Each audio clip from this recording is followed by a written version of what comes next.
Fala moçada, vamos continuar aí com o nosso conteúdo aí de biologia. Vamos falar hoje da nossa aula 14, continuando a falar sobre bioenergética. Então, nas aulas anteriores que vocês acompanharam aí, nós tivemos lá a aula sobre fermentação. Hoje a gente vai falar sobre respiração celular.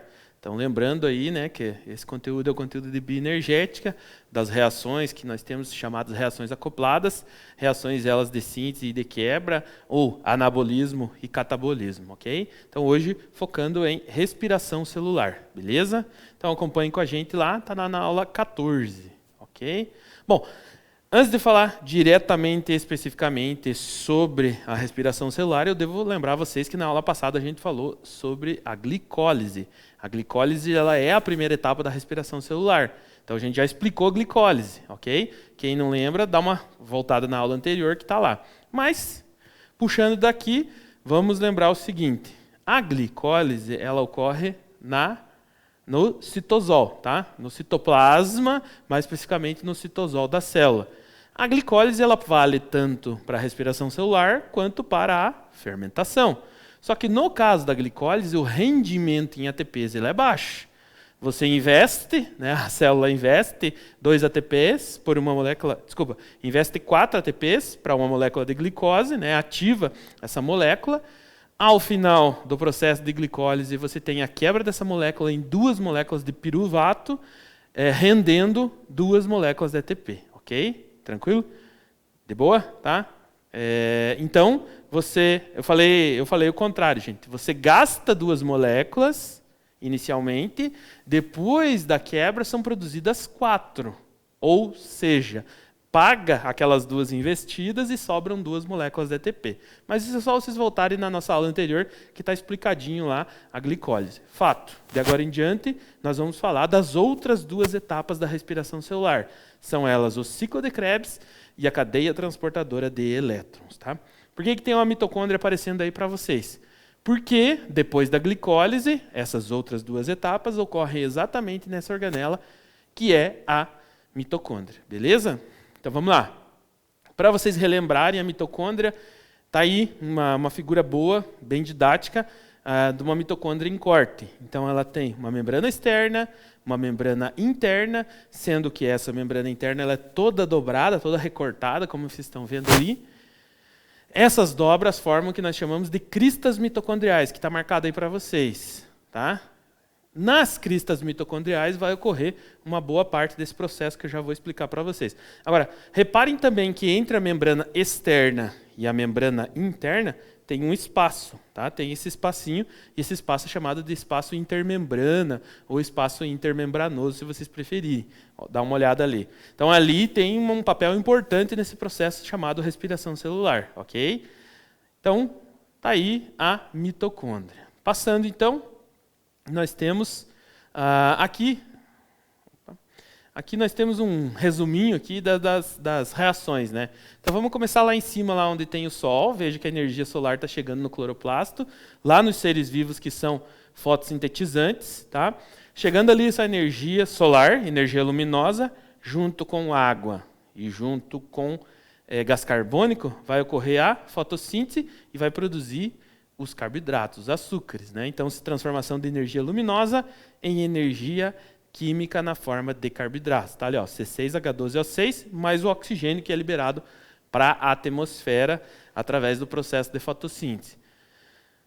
Na mitocôndria, tanto dos organismos que são autotróficos quanto naqueles que são heterotróficos, vai ocorrer as outras 2 fases da respiração celular. Lembrando que a glicólise já ocorreu no citoplasma, tá? No citosol. Ali vai ocorrer a respiração celular, que vai liberar para a atmosfera gás carbônico e água. Então, por isso que a gente fala que são reações acopladas, né? Porque os produtos de uma vão participar das reações da outra, vão ser reagentes da outra e assim por diante. Ou seja, o que é produzido na fotossíntese é consumido na respiração. O que é produzido, entre aspas, na respiração, depois vira reagente para a fotossíntese e vice-versa, como vocês já sabem, só relembrando aqui, fazendo esse arcabouço aqui de informações. Ok? Tranquilo isso? Bom, então vamos lá. Então tá ali, ó, acompanhem, nós temos ali esse desenho que vocês estão vendo ali, maior, né, circundado, é a nossa mitocôndria, aonde nós temos entrando ali o piruvato.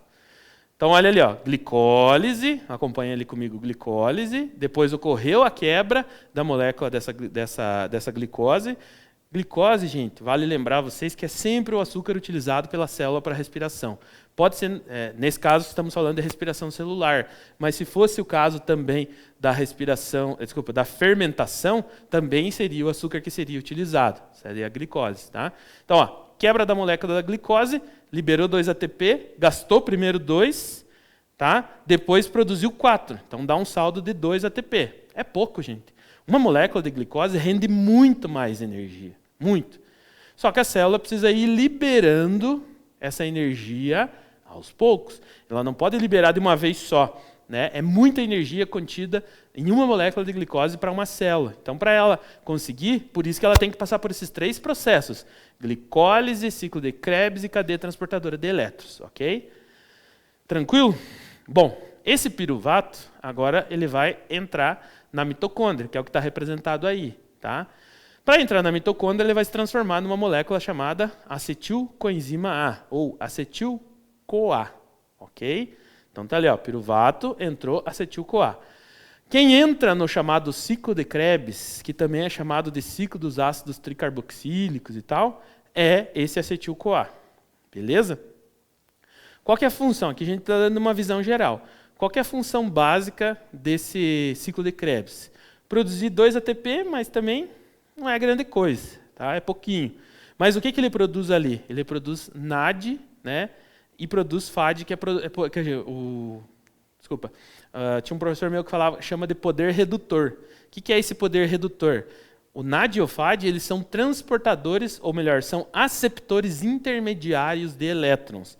Eles vão captar esses prótons H+, e elétrons da glicólise, do ciclo de Krebs, e vão levar lá para a última etapa, que é a cadeia respiratória ou fosforilação oxidativa, como está escrito ali para vocês. Tá?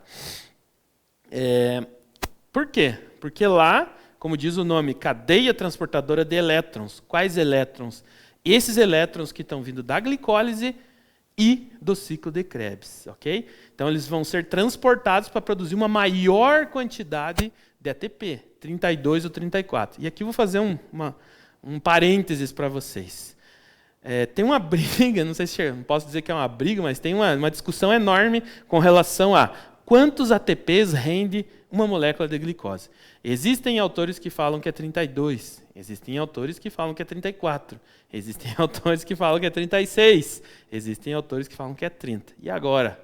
Depende muito de quem vai elaborar a questão, tá entendendo? Então, assim, a questão objetiva que vocês vão fazer lá do vestibular, ou do Enem, ou do processo seletivo que vocês estiverem participando, depende muito de quem elaborou a questão e qual autor ele está se baseando para elaborar essa questão. Por isso que eu digo para vocês, tem que ficar atento. Quantas moléculas? Varia. Né? Até tem uma teoria mais recente que fala que é 30. Né? Era mais costumeiro falar que era 32, ou 34, ou 36. Então, tem uma teoria mais recente que fala que é somente 30. Enfim, ponto. É onde ocorre a maior produção de ATP. É na cadeia transportadora de elétrons. Beleza? Antes da gente mudar, reparem que o ciclo de Krebs ele ocorre naquele espaço intermembrana que eu falei para vocês. Entre a membrana externa e a membrana interna. Ok? Já a fosforilação oxidativa, ou respiração celular, ou cadeia respiratória de elétrons, melhor dizendo, ela ocorre na crista mitocondrial, naquelas dobrinhas da membrana interna da mitocôndria, a qual nós chamamos de crista mitocondrial. Beleza, gente? Então, olha lá. Então, primeiro vamos falar do ciclo de Krebs. Tá? Então, ó, também chamado de ciclo do ácido cítrico, ou ciclo dos ácidos tricarboxílicos, enfim, varia também o nome. Mas o nome mais comum é esse por causa de quem descreveu ele, quem fez a primeira menção e descreveu ele lá em 1953, que foi Hans Adolf Krebs. Por isso que ficou chamado de ciclo de Krebs. Tá? Local, ele ocorre na matriz mitocondrial, como eu falei para vocês. Tá? E o procedimento? O piruvato que vai entrar no ciclo de Krebs. A primeira coisa que vai acontecer com ele, O piruvato é uma molécula de 3 carbonos. Ele vai perder uma. Então já vai liberar um CO2 de cada molécula. Lembrem-se, a glicose, 6 carbonos. Depois ela foi quebrada em 2 moléculas de 3, que é o piruvato. Cada piruvato já vai perder uma e vai se tornar um acetil, que é uma molécula de 2 carbonos. Ele se combina com uma coenzima A e se transforma em acetil-CoA ou acetil-coenzima A. Tá? E ele libera H. O que é esse H? Prótons, H+, e elétrons. Esses prótons e elétrons são extremamente importantes para a última fase, que é a respiração, a cadeia transportadora de elétrons, que é onde vai ocorrer a maior produção de ATP. Tá? Então, olha lá, o acetil se combina com a coenzima A, se transforma em acetil-CoA, que é o que entra definitivamente no ciclo de Krebs. Sabe esse CO2 que nós liberamos através da nossa expiração? É esse CO2 que vai ser liberado através da quebra da molécula de glicose. Por enquanto, uma molécula de 6 chegou no ciclo de Krebs, 2 carbonos já foram embora, sobrou 4 ainda. Mas ao final do ciclo, todos esses carbonos que estavam formando as ligações que formavam a molécula de glicose serão liberados para a atmosfera. Tá?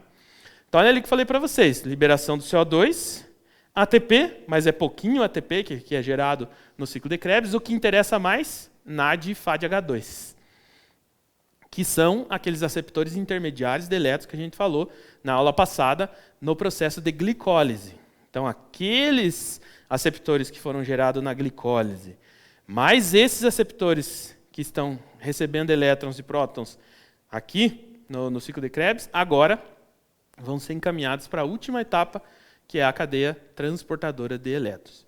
Olha a observação. Todo o gás carbônico liberado na respiração provém da formação do acetil e de todo o ciclo de Krebs. Ou seja, 6 carbonos já quebra 2 e manda fora.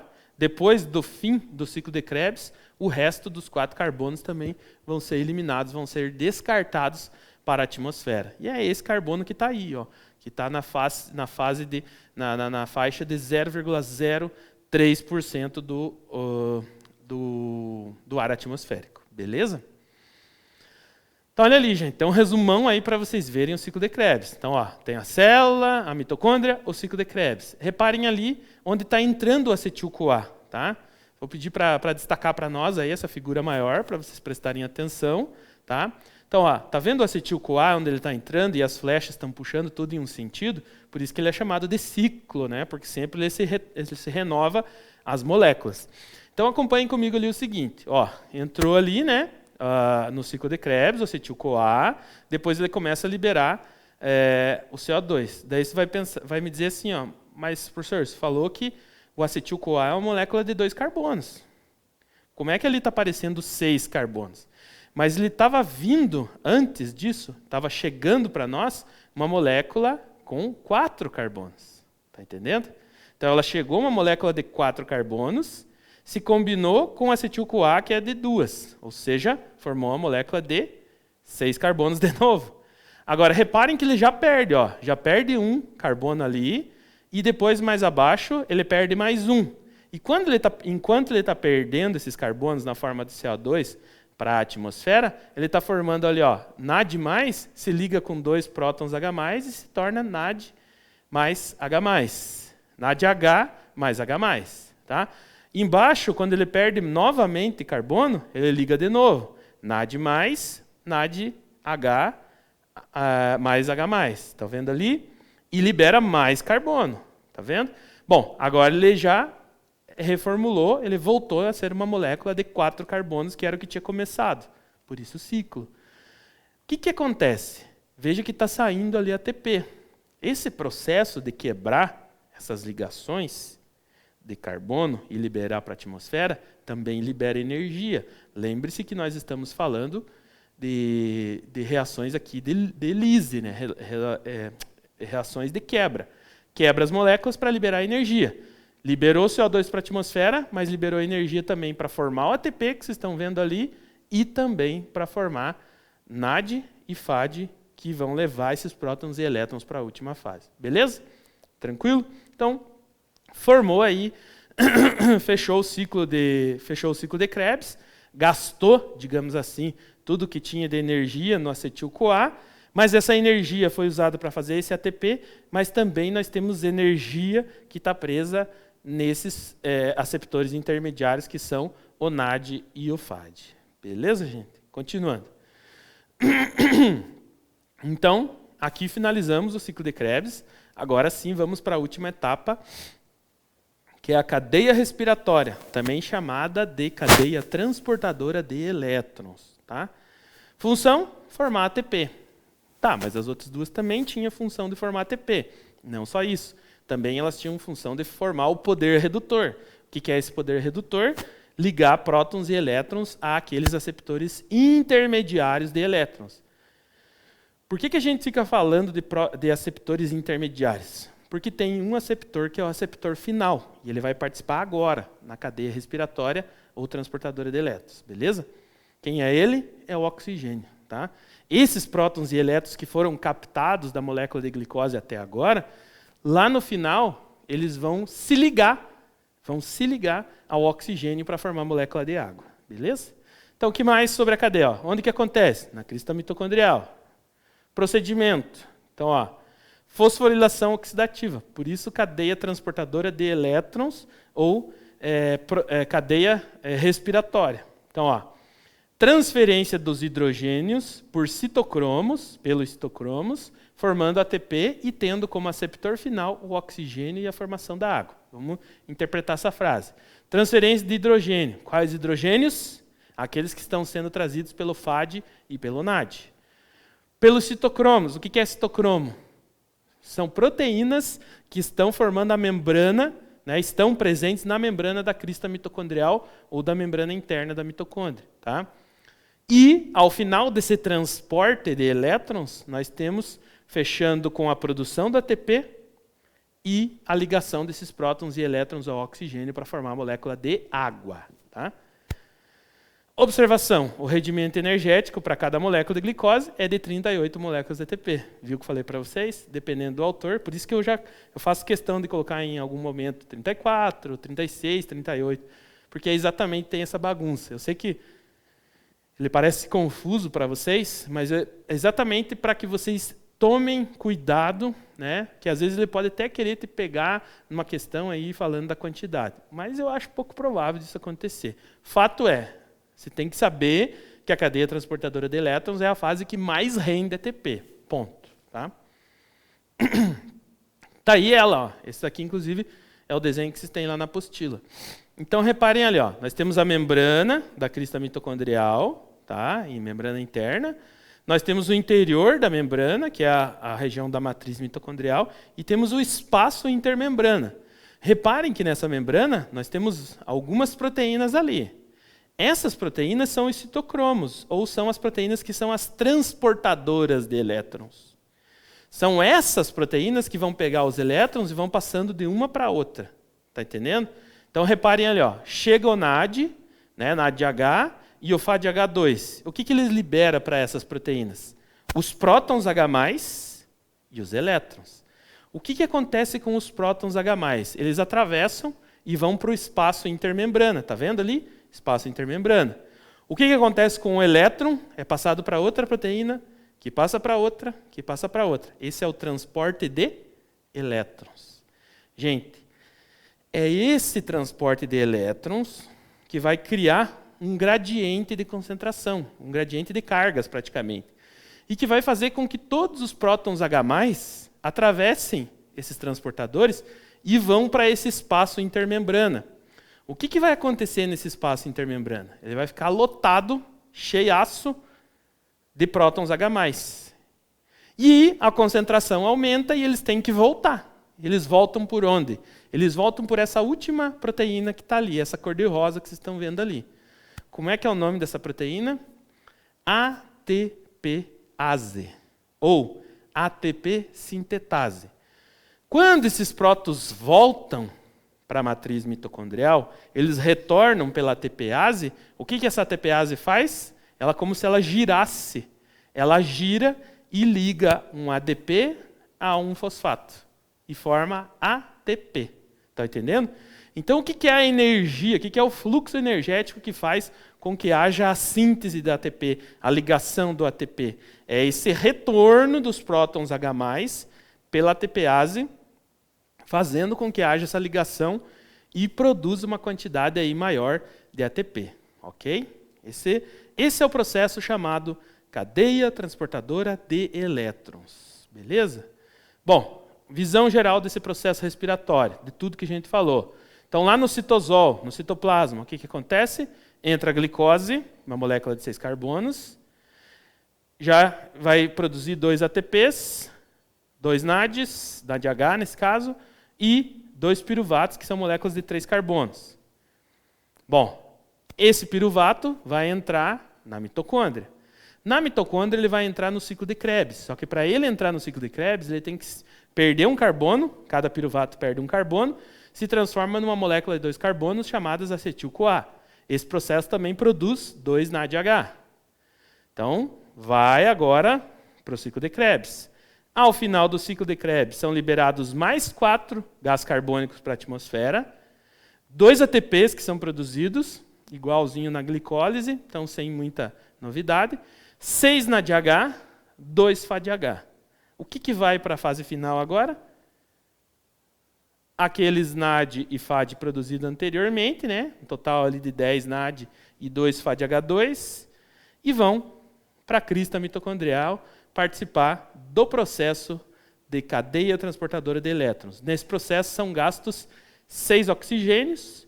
Por quê? Porque o oxigênio vai se ligar com todos esses prótons e elétrons no final do processo para formar água.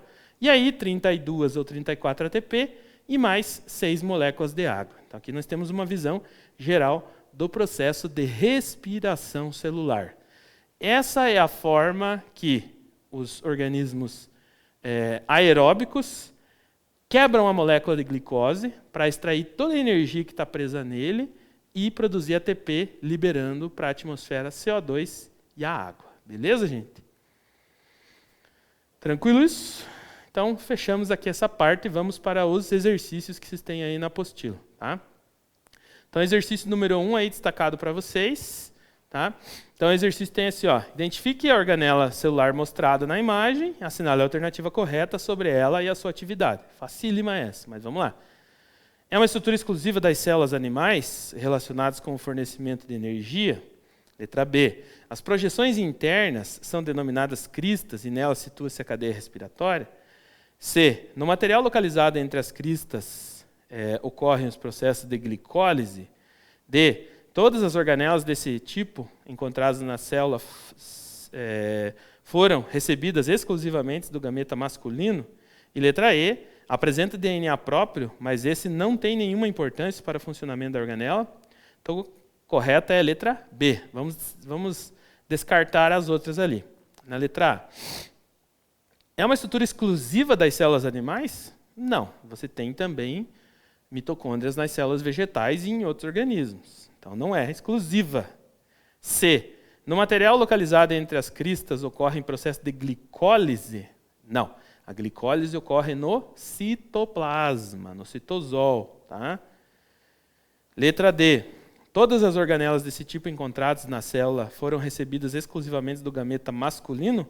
O contrário, foram recebidas exclusivamente do gameta feminino. É aquela história lá que a gente sempre fala da Eva mitocondrial. Quer dizer, todas as mitocôndrias vêm da mãe, vêm das fêmeas. Ok? E letra E. Apresenta DNA próprio, mas esse não tem nenhuma importância para o funcionamento da organela? Tem muita importância, então nada disso. Tá? Beleza? Número 2. A glicólise é a rota metabólica na qual a glicose sofre oxidação. Oxidação, gente, porque é utilizado o oxigênio nesse processo, sendo convertida em piruvato. Dependendo das condições de aerobiose ou anaerobiose a que uma célula está submetida, o piruvato pode ser destinado a diversas outras rotas, originando diferentes compostos orgânicos. Então, o piruvato, letra A, é convertido em ácido lático e CO2 em células musculares submetidas a esforço físico intenso e prolongado. B. Não sofre descarboxilação na fermentação alcoólica, sendo convertido integralmente em etanol. por ação de leveduras. C. É convertido em ácido acético por bactérias do gênero Acetobacter na fermentação do vinho. Letra D. É transformado em etanol e gás oxigênio por fungos do gênero Saccharomyces na fabricação de pães. E letra E. Sofre descarboxilação na respiração aeróbia, sendo convertido em moléculas de acetil-CoA e CO2. Então, a correta é a letra E. Vamos descartar as outras. A primeira ali, o piruvato é convertido em ácido lático e CO2 em células musculares a esforço físico intenso e prolongado? CO2 não, né, gente? Só de um ácido lático, ok? Na letra B, não sofre descarboxilização na fermentação alcoólica, sendo convertido integralmente em etanol? Não, ele sofre descarboxilação. Tanto que o que interessa no processo de fermentação de massas, pão, por exemplo, é o gás carbônico. Você quer o gás carbônico enchendo a massa, deixando ela inflada e mais fofinha. Tá? Você não quer aquela massa dura, compactada. Tá? Na letra C, ele é convertido em ácido acético por bactérias do gênero Acetobacter na fermentação do vinho. A única palavra ali é do vinho, né? As duas palavras do vinho. O resto está tudo certo. Na letra D, é transformado em etanol e gás oxigênio por fungos do gênero Saccharomyces na fabricação de pães. Gás carbônico, não gás oxigênio. Tá? Então, descartando aí também essa, ficando a última a correta. Na número 3, nós temos assim: as etapas do processo de respiração celular ocorridos, né? Tá errado ali, no interior de uma mitocôndria e representados no esquema abaixo pelos números 1, 2 e 3, são respectivamente. Então veja ali, está entrando o piruvato, se transformando em acetil-CoA, depois CO2 liberado, tem uma indicação de 1 ali. O 2 está mais lá embaixo na crista mitocondrial e o 3 também. Né? O que representam esses números 1, 2 e 3 nesses processos que ocorrem dentro da mitocôndria? Letra A, glicólise, ciclo de Krebs e cadeia respiratória. Letra B, glicólise, fosforilação oxidativa e cadeia respiratória. Letra C, ciclo de Krebs, cadeia respiratória e fosforilação oxidativa. Letra D, ciclo do ácido cítrico, fosforilação e fotofosforilação, melhor dizendo, e fosforilação oxidativa. Então a correta é a letra C, tá? Que é o ciclo de Krebs, no número 1, a cadeia respiratória no número 2 e a fosforilação oxidativa no número 3. O número 3 ele é a formação do ATP, tá, gente? Beleza? Número 4. A função da cadeia respiratória está vinculada à síntese de ATP. Em relação a esse último processo bioquímico, é correto afirmar que, letra A, ocorre somente no ciclo de Krebs por meio de desidrogenação. Letra B, é feito principalmente pela ATP sintase, graças à passagem de íons H+, para a matriz mitocondrial. Letra C, depende do transporte de elétrons realizado pelo acetil-CoA. Letra D, decorre de produção de CO2 realizada pela captação de oxigênio. E letra E, acontece exclusivamente na matriz mitocondrial na formação de água. Então, qual que é? Letra B. Tá? É feito principalmente pela ATP sintase, graças à passagem de íons para a matriz mitocondrial. Tá? Então, ali, ocorre somente no ciclo de Krebs? Não, ocorre na cadeia também. Vamos lembrar que ele está falando da produção de ATP. C, depende do transporte de elétrons realizado pelo acetil-CoA? Não, não é o acetil-CoA que vai transportar elétrons, são os citocromos, lá os transportadores. Letra D, decorre da produção de CO2 realizada pela captação de oxigênio? Também não. E acontece exclusivamente na matriz mitocondrial? Não, ele acontece também em outros locais. Beleza, gente? Então, finalizando aí, muito obrigado. Nos vemos na próxima aula. Aquele abraço.